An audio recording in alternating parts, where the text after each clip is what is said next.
Welcome into Suits and Laterals. We are the Suits, Mitch Gatsky and Evan Skilleter, here to talk a little laterals. Ev, how are you? Good, Mitch. How are you doing? I'm doing very well. Good. Football season is upon us. College season starts this weekend, Labor Day weekend, with a whole slate of games. We still got a little over a week and a half to go before the NFL season starts, but there's still a whole lot going on in the league. Let's start off with the big news that everybody's been talking about, Colin Kaepernick. First of all, let me just get an impression. How are you feeling about his whole stance and the protest, really, that he made? Well, it's a interesting way to ask the question, I guess, because his reasoning for the protest, I don't really feel like they go hand in hand. I guess I would encourage you, Mitch, and the listeners, I guess, to listen and think about what the national anthem actually means to them, right? To me, as it relates to sports, the national anthem is a time to stand up and think about the reason we're able to play or watch or enjoy the proceeding sport. You know, many men and women have died or been wounded to help our nation get to where it is right now. You know, we've come from a whole collection of people oppressed by British rule to a nation that's abolished slavery, to a nation that has maintained its freedom through many wars. We still obviously have a ways to go until we're a perfect nation. You know, we'll never be a perfect nation, but we have a ways to go, and anyone that doesn't recognize that is out of their mind. But Kaepernick's been afforded the right to play football and make millions of dollars doing it.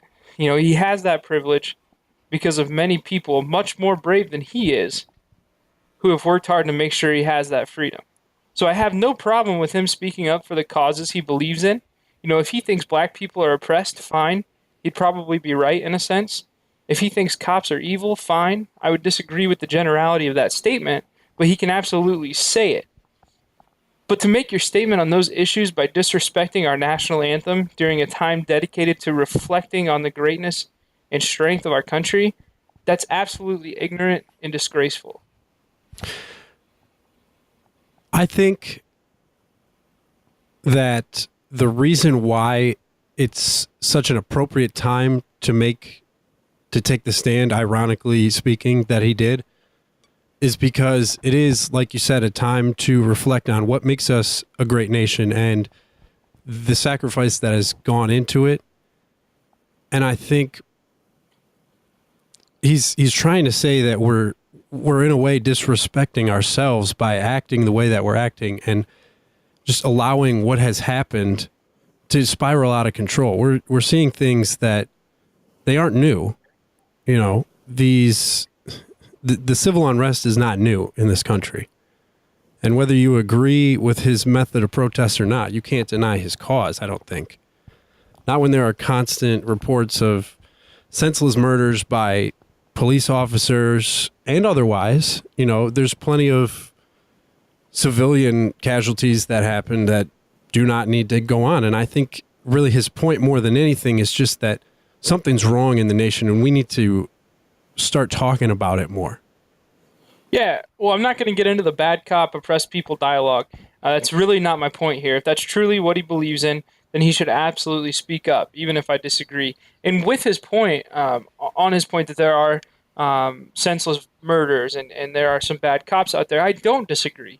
And I'm not bothered that he spoke up. My irritation is in his action, right? He has 800 Twitter followers and he's constantly in front of the media. You know, he has so many other chances to make his point, but he decided to make his point by disrespecting our national anthem and our country, which is honestly one of the greatest in the world, despite these issues that we all can agree need worked out. All right? So think about this. Well, yeah, but him sending out a tweet, then he's just like any other Yahoo. Any of us can send out a tweet and say something. Just because send out a tweet and have 800,000 people read it. But think about this, Mitch. During the ESPYs this year, LeBron and some of his peers stood up and talked about a cause they believed in. And Breanna Stewart used her acceptance speech time to talk about her cause. You know, the women's U.S. national team, the soccer team, they don't hesitate to talk about their equal pay stance whenever they get a chance to talk about it in front of the media. And we all hear them, right? But one thing they all have in common is they all stand up and respect the national anthem when it's played. Well, I think it's just unfortunate that, and I understand why people are so upset about it. Me personally, I just am not. I think, I'm props to him for making a power move and in support of something that he believes in. And unfortunately, I think people are changing this into a military respect issue, which is not, what he intended. Yes, he probably could have picked a better time and a better venue and a better, just a better protest, really. But I think the thing here is his cause, not what he actually did. And, somebody asked him, do you feel personally as if you've been oppressed? And he said, and I wanted to get this right, so I typed it all out word for word. There have been situations where I feel like I've been ill-treated, yes, but this stand wasn't for me. This stand wasn't because I feel like I'm being put down in any kind of way. This is because I'm seeing things happen to people that don't have a voice. And to me, that's just it right there. He is giving a voice to a lot of people who just can't speak out for themselves. And for that, I respect him. I respect his points. I respect him speaking out. But there are two different issues here. There's the issue of... Well, no, see, that's the thing. I don't think it's two different issues. People are creating the second issue. The first issue is that he didn't stand up and respect our national anthem.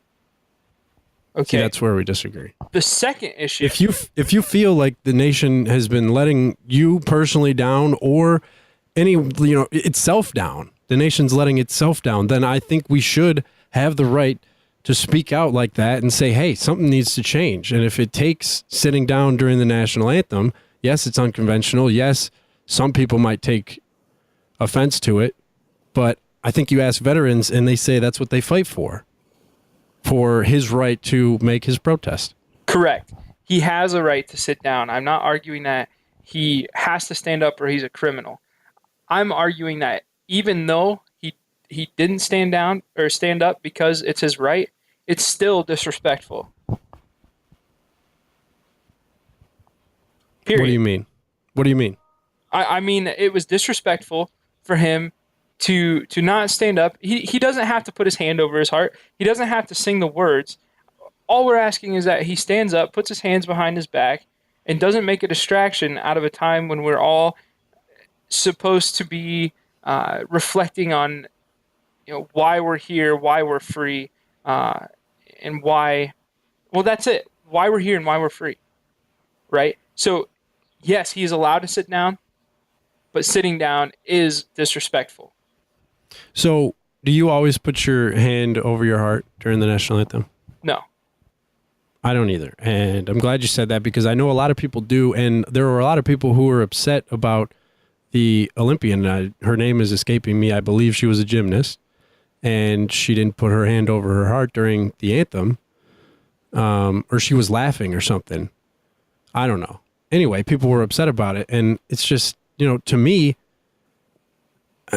I'm a big sports guy. The one time you hear the national anthem is at sporting events, every single time. So to me, it's almost like it's become more part of sports than part of being patriotic. The only time I ever hear it is when I'm down at Comerica Park or Joe Louis or at Ford Field, wherever.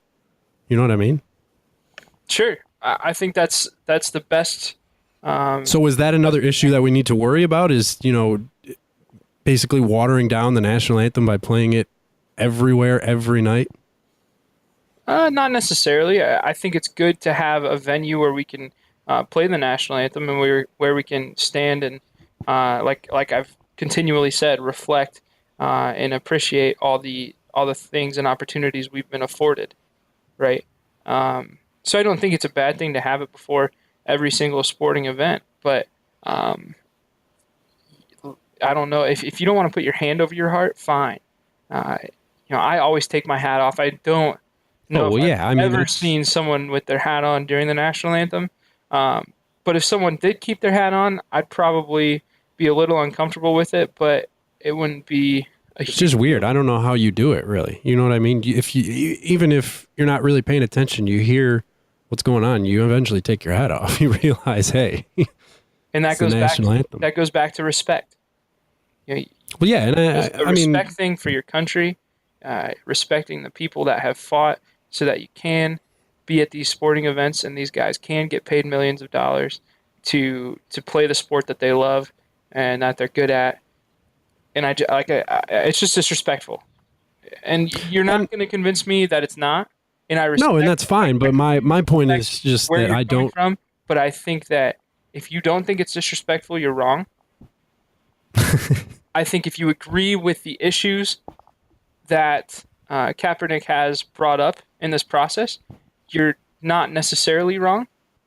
It's okay to See, agree with those issues, but those are the bigger issues, I think. That's what it comes down to for me, is those are the bigger issues. So the fact that he may have disrespected the flag, that doesn't outweigh the fact that there's some serious things going wrong in the country.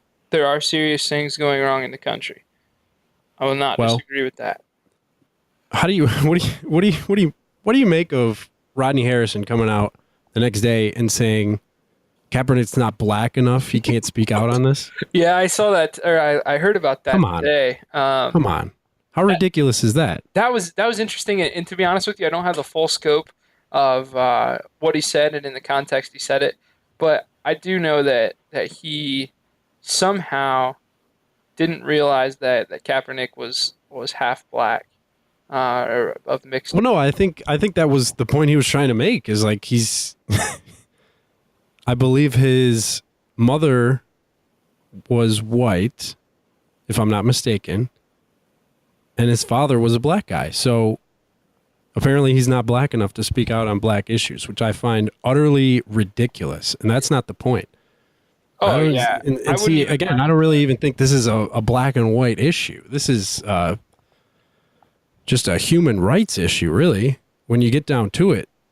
Sure. People of all sorts of backgrounds. Anyway, we don't want to get into that. No, it's not what this show's about. Not what this show's about. We're going to have to agree to disagree on the fact that him not standing up was disrespectful, and we can move on. Yeah, and that's fine, because we got football to talk about. The Dallas Cowboys have not a great team last year. They didn't have Tony Romo for much of it, and it looks like they're not going to have him for much of this season as either. What do you make of Dak Prescott? Because he's the man now in Dallas. Yeah, we're really looking at a small sample size. We've seen him play in 3 preseason games, but we've seen him play pretty well. And I really do like what I've seen so far. He honestly has looked almost Russell Wilson-like. He can move around. He can make plays. He can throw on the run. I'm not saying that he is at Russell Wilson's level by any means. So don't misunderstand me there. But it's a comparison. Okay. What I do see from him, when he checks down to his other options in passing situations, passing plays, he seems to get a little wild. So I think if he can stay calm and composed in the pocket when it collapses, maybe he'll need to make some plays. But if he works on those checkdowns, he could be very effective. I look at his options, Mitch. He's got Des Bryant, who will be tops in the league as long as he stays healthy. He's kind of got a concussion issue going on right now. Probably won't play preseason game 4. Terrence Williams could be a main target for a few other teams in the league. Very great number 2 receiver. And then Cole Beasley is a fantastic number 3. And then beyond that, he's got Jason Witten at tight end and 2 more vets, Darren McFadden and Alfred Morris, to add depth to the running back position behind Ezekiel Elliott, who is a guy. Everybody's guy, really. Is there anybody who doesn't like Ezekiel Elliott, at least the way that he plays? I don't know. You're the Michigan fan. What do you think? No. See, that's what I mean. This guy's the truth. I can't even deny it. When you see him go out against Alabama and put up the numbers that he did a couple of years ago in the playoff, you can't deny it. And Prescott and Elliott in the same backfield could end up being a deadly rushing combo. But the issue is Zeke is going to need to carry that. He's going to need to carry the load at the beginning of the season to take the load off of Dak Prescott. because at some point Prescott's going to have to prove to the league that he can complete some passes down the field so that he can open things up for him and Elliott. Yeah, I mean, Elliott looks great. We've seen him rush the ball, 7 or 8 times so far. But from what we've seen, he could be the real deal. He ran the ball hard up the middle. Did you see what he did to Cam Chancellor? Did you see the interaction? Okay, so we should mention this. I watch no preseason football. I don't pay any sort of attention to it. It's garbage in my mind, and I can afford to wait because baseball is so great. I don't get antsy like the rest of everybody else. So, yeah, I didn't see it, but I'll take your word for it. Well, okay, so he goes up the middle, and Cam Chancellor's coming at him. He's going at Chancellor, and keep in mind, Cam Chancellor, he's been tops in the league for 3 or 4 years. Oh yeah, but he's a great defensive back.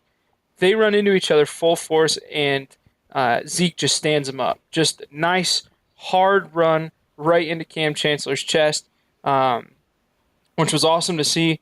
And then there was a little check down ball that went to Elliott, and it wasn't very accurate and fell to the ground. But Chancellor had just enough time to get a cheap shot in on Elliott. It was a legal cheap shot. Illegal cheap shot, but nonetheless, it was a cheap shot. And he kind of looked at him and gave him the what for? Hey, rookie, watch out! Whatever those guys say on the field. And then the next time Zeke got the ball, he went right at Chancellor again and did this half spin move type thing, but still was going so hard that he ran into Chancellor with his back and bounced off of Chancellor's tackle. So it was just a really cool thing to see the rookie go up against one of these established veterans. And he Chancellor's, didn't back down. That's the kind of guy Zeke is. He doesn't back down. He's a hard-nosed runner. He had a few rushes where he bounced it to the outside, got up the sideline fast, and he even had one where he cut back inside and picked up an extra 6 or so yards. So I'm very excited about him. And you mentioned that he's going to have to take some of the load off Prescott, and that's a very good statement to make, very correct statement to make. But as I mentioned before, with Darren McFadden and Alfred Morris back there to kind of help him out, it's a deadly combo. I'm really excited for Ezekiel Elliott to have those two guys to kind of anchor him and help him develop as a running back, even though he looks like he could already be at a whole nother level. My thing is, I'm worried about Prescott. This guy is he was a great college player, but I don't think his game is going to translate to the NFL immediately. This is just not an ideal situation for him to have to step into. I mean, Romo played 4 games last season. He won 3 of them, and the Cowboys won 4 games all year. Romo's one loss came to the Panthers. So, I mean, really, for me, you're just looking at a team that revolves around the quarterback like so many NFL teams do. And when he goes down, you see it basically doesn't give the team any leeway. All of a sudden, the flaws on defense get exposed. All of a sudden, the running backs can't find the holes. All of a sudden, the receivers are dropping balls, whatever it is. And Prescott has played great during the preseason, but it's the preseason, and that's why I don't watch it. It's not, the gameplay is not nearly as complex. The strategy is not nearly as intricate. Basically, they're throwing the guys out there and seeing what they can do. And Prescott's done well so far, but I think his beginner's luck will start to run out when things get real in the regular season. Well, from what we've seen so far, Prescott, and I've actually watched 2 of the Cowboys preseason games so far. Sure, beginner's luck. Sure, it's preseason, but he's playing really well. He looks more calm than I would expect a rookie to look in that situation. So yeah. I like the offensive line to give him help. I like Ezekiel Elliott to give him help. If you recall, Zeke is a very, very good pass blocker in the backfield. Oh, yeah. And I love the weapons that he has. So he is to be put in this situation, he's in the best case scenario. with the weapons that he has around him and the leadership that he has around him. Well, he better hope so, because I'm looking at this schedule. Their bye week is week 7. And now we're not really sure when Romo's going to be back, but it was a broken vertebrae, right? It was something with his back, and those sort of injuries you never really know. So looking at this schedule, week 1, Giants. I think that's a loss. Week 2 at the Redskins. I think that's another loss. 2 in the division right off the bat. Then week 3, Sunday Night Football against the Bears. That should be a win. I would hope that's a win. The Bears should be pretty bad. Then week 4, they're in San Francisco. Again, pretty bad team. Think they should get the win. Week 5 and 6, it's Cincinnati at home. That's a loss. Week 6 is at the Packers. So I think realistically, you're looking at a 2-4. Maybe if they're lucky, they can pull out one of those first 2 games, and it's a 3-3 start for the Cowboys, and that's best case scenario. Yeah, sure, but I disagree. I think that their offense is very, very potent, and I honestly think Prescott will not be as bad as you're saying. I think there are a lot of people that. No, I'm not saying he's are, going to be bad. I'm just saying he's going to struggle, and it's like for him to have to step in his rookie season and be the man already without expecting to be the man. You know, he wasn't drafted to be this guy. He was planning on being the backup, planning on taking his time. So when I think you have to rush a player's progression all of a sudden and he has to learn on the fly, that's not necessarily something you want to be doing. Well, I'll take the Cowboys at 3-3 during the first 6 weeks of the season, or first 6 games of the season. Okay. I'm pretty high on the offense. The defense is going to need some help. Yeah, but the offense. The defense was atrocious last year. Yeah, if they're not going to improve, then there's no point in even us talking about Dak Prescott and Ezekiel Elliott and Des Bryant. It won't matter if they score every time they get the ball. The defense has to improve. Well, it's a storyline I'm looking forward to. It's a team that I'm looking forward to watching, because I do think with all those weapons on offense, they'll be an attractive offense to watch. And then you might see some opposing offenses put up a lot of points. So they could be just entertaining games in general. Tigers just tied it up, by the way. I'm watching this Tuesday night. Upton just got a little RBI single. Anyway, let's move on to some fantasy players. What is this? You just had your draft. Baseball? Come on, we mix. man. It's all good. It's all good. This is still baseball season, remember. If we're talking baseball, you just missed the play of the year, because Zach McAllister just kicked a ball, a line drive, up with the back of his foot and then caught it in the air. You'll see it on SportsCenter later on, trust me. Anyway, what do you want to talk about? Fantasy football? Anyway, fantasy players. You just had your draft. I did. We talked a little bit about this because you asked me if I had any guys, any sleeper picks, or some tips for our listeners. I got to tell you, I'm not a preseason guy. I'm not a fantasy football guy. It's just too much. I can't keep up. So you're going to be our man this season with the fantasy football picks. So let's hear it. I mean, how'd the draft go?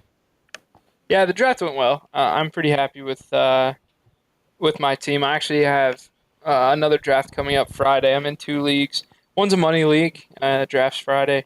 The one on the draft from yesterday, that's just a college friend. Kind of, it's free. It's just one of those fun leagues to play in. But yeah, I'm excited about fantasy football. I think it's the fantasy drafts that gets me amped about at the NFL. I'm always excited for college football. It doesn't take much to get me going there. But when it comes to the NFL, I'm excited to sit down on Sundays and watch some of these guys play and see how these fantasy football matchups pan out. So fantasy does it for you. Fantasy is why you watch the NFL. Yeah, absolutely. Being a Browns fan, it's. I was just going to say, is that a direct result of being a Browns fan, or? Well, yeah. I mean, I do watch the Browns. They're always the one game that's on the TV from start to finish.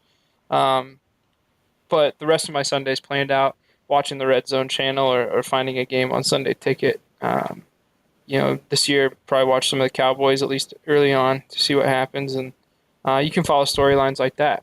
So, yeah, I do really enjoy fantasy football, and that is one of the main reasons I'm into the NFL. So give us some picks here. I mean, you said you got some sleepers that you want to alert everyone to. Um, not so much sleepers. I have my own top 12 that I can share with everyone. Let's hear it. As far as sleepers Don't go, start with number one. Don't start with number one. Start at the bottom, work your way up to the top. no, I think it's better if I start at number one. I All right. I'll trust you, but All right. I Um, like to bury the lead. You know me. what's that? I said I like to bury the lead. You know me. Yeah, yeah. Well, the thing is, my number 10 is kind of surprising. Um, but we'll All start right, at well the bottom. let's hear it. Let's hear We'll it. start at Let's the hear it. bottom. Number 12. At 12, I have AJ Green, um, the Bengals wide receiver. I think the Yes. Bengals, they're without Hugh Jackson, their offensive coordinator from last year, and they're also without Marvin Jones and Mohamed Sanu. So that leaves Green to get more targets, and in this case, it means an increase in production and fantasy points. So he's at number 12. Number 11, I have DeAndre Hopkins, and he could actually go higher in the draft. I wouldn't be surprised to see him go 8, 9, or 10 in some drafts. He really broke out last year and put up monster numbers, even with the instability at quarterback. If you recall, they had Brian Hoyer, Ryan Mallett, and a couple other guys trying to throw passes. So Hopkins putting They up were those trying. numbers is very impressive. And now with Osweiler coming in as the undisputed starter, uh, that's exciting for me because it gives that combo plenty of time to gel. I think Hopkins will get a lot of targets and could definitely match last year's numbers. Um, Okay. and so at Okay. number 10, Solid this is first two. I like those.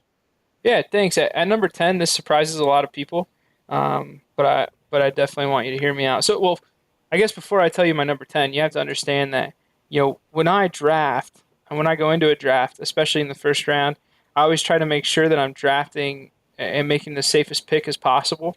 So to me, that means consistency, not only from the player, but Okay. uh, from players that will contribute to that player's success. So the players around him. Gotcha. There's no such thing as a completely safe pick, but injuries happen and happen often. So with my number 10 pick, I have Le'Veon Bell, the Pittsburgh running back. I'm sure a lot of people would be surprised that he's not in the top five, um, but this goes back to the consistency factor. No pick is a sure thing, and I'm always very cautious to pick a suspension-prone player coming off a big injury in the first round. So if you're going to take Bell, you definitely want to take D'Angelo Williams later on in the draft, his backup, who also put up big numbers in Bell's Yes. absence last year. Yes. Um, so at number 9, I have Devontae Freeman. Kyle Shanahan is their offensive coordinator there at Atlanta, and along with wide receivers, the running backs thrive in his system. The only concern for Freeman is whether or not Tevin Coleman will take up a chunk of carries and take some away from him. And so that's why I rank him lower than my number 8, which is Lamar Miller, the Houston running back. Um, he just went there from the Dolphins. He's been inserted into the Texans' run-heavy offense. Last year, he scored 8 times on the ground, despite being underutilized by the Dolphins. So he's going to get a lot of carries this season and should catch enough passes to justify a top 10 pick. Number 7, I have Allen Robinson, the wide receiver from Jacksonville. Last preseason game, actually, Bortles targeted Robinson 5 times out of 11 passes. Last year Robinson made some huge plays and scored a ton of touchdowns. So with a year of experience under his belt, he's definitely not a bad pickup with pick 7. If you have pick 6, I have Julio Jones of the Falcons, one of their wide receivers. Definitely their top target. And like I mentioned with Kyle Shanahan, he's outstanding when it comes to the passing game, and especially when it comes to wide receiver ones. So Jones will undoubtedly be Matt Ryan's number 1 target on a high-scoring and high-efficiency offense. So he's an exciting player. Let's hear My the top four and 5. Yeah, my four and 5 actually could be interchanged, but I have Todd Gurley at 4 and Ezekiel Elliott at 5. Nice. Um, Oh, like I okay. said, they could be interchanged, but I like Gurley because he's more of a sure thing as the center of the Yes. Rams offense in a year under his belt. We've seen him run before. Um, but Zeke looks like he could break out as honestly one of the best running backs in a long time. Again, small sample size, but from what we've seen in college and what we've seen so far, his size, strength, and speed, um, I'm excited about Zeke and wouldn't be surprised to see him go fourth. At number 3, I have David Johnson, the Cardinals running back. Some people have him lower. Some people Okay. have him a little higher. But I think Johnson's going to score a lot of touchdowns. He's Arizona's main guy. He'll pound the ball in and punch it in the goal line situations and score a lot of touchdowns that way. And he caught a lot of passes out of the backfield last year. I think he'll continue to do so on Arizona's high-scoring offense. As far as number 1 and number 2 go, these are two more that could be interchanged, but I have Odell Beckham Jr., number 1, ahead of Antonio Brown at number 2. And that's All mainly right. for concerns about Ben Roethlisberger. So Yeah. so last year, during Roethlisberger's injury, Brown's production dropped dramatically, and there are plenty of concerns about Pittsburgh's backup quarterback situation this year. And like I said, after Roethlisberger suffered a few injuries last season, his dexterity is kind of a concern. So if you pick Brown over Beckham Jr., I won't fault you. I wouldn't be surprised. But I want as close to a sure thing as I can with my first pick, and I'm more comfortable with Beckham. So there they are. You have Awesome. Odell Beckham Jr., Antonio Brown, David Johnson, Todd Gurley, Zeke Elliott, Julio Jones, Allen Robinson, Lamar Miller, Devontae Freeman, Le'Veon Bell, and number 11 was DeAndre Hopkins, and number 12, AJ Green. Now, if you have a 14-team draft, I'm sorry I left out pick 13 or 14, but try picking between Eddie Lacy, Adrian Peterson, or Jamal Charles. All right. So there you have it. Evan's top 12 fantasy players for 2016. Keep your eyes on those guys. Quickly, before we get out of here, as we record this on Tuesday night, we should mention some big news coming across the waves today. Teddy Bridgewater, quarterback of the Minnesota Vikings, suffered a gruesome, by all accounts, pretty gruesome non-contact injury, dislocated his knee there, and also tore the ACL. He's going to be out for the entire season. We can get into this more on next week's podcast, but we're running up against it here. Ev, tell the people where they can find you. You can find me at 115 and a half South. Oh, you probably mean Twitter, huh? Yeah. Well, you don't want to give out the address. Then you got eggs at your windows and hate mail and yeah. Yeah, I get that enough. So find me at Skilleter. That's my last name, Skilliter, at Skilleter on Twitter. Otherwise, you can find me on campuspressbox.com, and that's about it. So check it out. Follow me on Twitter at GreatGatsky, GATZKE. Also going to be ramping up the writing here for Campus Press Box on the college football side of things. That's going to do it for us, Suits. I'm Mitch Gatsky. He's Evan Skilleter. Glad to talk a little laterals with you. We'll see you next week.